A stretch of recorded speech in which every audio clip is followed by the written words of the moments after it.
अगर आप सेल यानी कि स्टील अथॉरिटी ऑफ इंडिया से जुड़ना चाहते हैं तो आपके लिए बहुत अच्छी खबर मैं लेकर आ गई हूं। दरअसल स्टील अथॉरिटी ऑफ इंडिया ने ऑपरेटर कम टेक्नीशियन पदों पर बम्पर भर्ती निकाली और ये जो भर्ती है ना, इसके लिए डिप्लोमा वाले बच्चे अप्लाई कर सकते हैं। यानी कि जिन लोगों ने 3 सालों का डिप्लोमा किया है इंजीनियरिंग में, वो सभी इस भर्ती के लिए अप्लाई कर सकते हैं। आवेदन की प्रक्रिया ऑलरेडी स्टार्ट कर दी गई है और आपके पास 18 मार्च तक का टाइम है।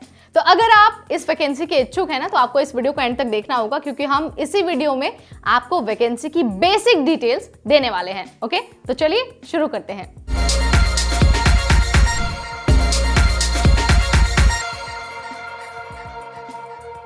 हाय, मेरा नाम है नेहा और आप सबका बहुत स्वागत है एनबीटी टेक पर।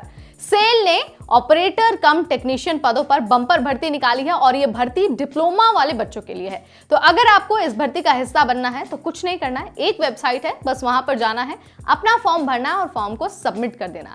वेबसाइट है sale.co.in। यहीं पर आपको 18 मार्च तक अपना फॉर्म भरना है। ठीक, अब बात कर लेते हैं एजुकेशनल क्वालिफिकेशन और एज लिमिट की। तो जैसा कि मैंने आपको पहले ही बता दिया था, यानी कि वीडियो शुरू करने से पहले मैंने आपको बता दिया था ना, जिन उम्मीदवारों के पास इंजीनियरिंग में 3 सालों का डिप्लोमा है वो सभी इस भर्ती के लिए अप्लाई कर सकते हैं। हालांकि किस ट्रेड में आपका डिप्लोमा होना जरूरी है, ये जानने के लिए आपको नोटिफिकेशन चेक करना होगा। नोटिफिकेशन वेबसाइट पर दिया हुआ है। अब बात कर लेते हैं एज लिमिट की। तो आपकी मिनिमम एज 18 साल और मैक्सिमम एज 28 साल होनी चाहिए।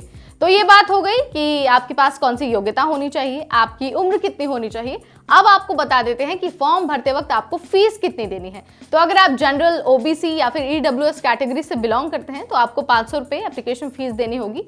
वहीं अगर आप एससी, एसटी या फिर दूसरे रिजर्व कैटेगरी से बिलोंग करते हैं तो आपको 200 रुपये एप्लीकेशन फीस देनी होगी। याद रखना है आपको कि अगर आप फीस नहीं सबमिट करते हैं ना, तो आपका फॉर्म एक्सेप्ट नहीं होगा। तो मेक श्योर करिए कि फॉर्म भरने के बाद आप अपना एप्लीकेशन फीस जरूर सबमिट करें। इसके बाद आगे बढ़ते हैं और बात कर लेते हैं सिलेक्शन प्रोसेस की। तो सबसे पहले आपको एक कंप्यूटर बेस्ड टेस्ट देना होगा।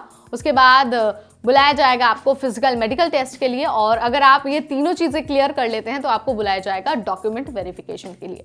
अब आपको बता देते हैं भर्ती के सबसे इंपॉर्टेंट सेगमेंट के बारे में, यानी कि सैलरी के बारे में। तो आपको परमानेंट होने के बाद आपको सेल में ऑपरेटर कम टेक्नीशियन के रूप में 38,920 रुपए सैलरी के रूप में मिल सकते हैं। इसके साथ ही जो दूसरे अलाउंसेस हैं, पर्क्स हैं, बेनिफिट्स हैं, वो सारी चीजें तो आपको मिलेंगी ही। ठीक है, तो it's all about cell recruitment 2024। अगर आपका कोई सवाल है, कोई भी शंका है, तो let me know in the comment section. हम पूरी तरह से कोशिश करेंगे कि जल्दी से जल्दी आपके हर सवाल का जवाब दे पाएं और साथ ही आपको हर तरह से मदद कर पाएं। इस वीडियो में इतना ही। अगर नौकरी के बारे में ऐसी वीडियोस और देखनी है तो जाने से पहले चैनल सब्सक्राइब कर दीजिए, बेल आइकॉन को प्रेस कर दीजिए, ताकि जैसे ही कोई अपडेट आए तो सबसे पहले इंफॉर्मेशन आप तक पहुंच जाए। Till then, this is me Neha Upadhyay, signing of.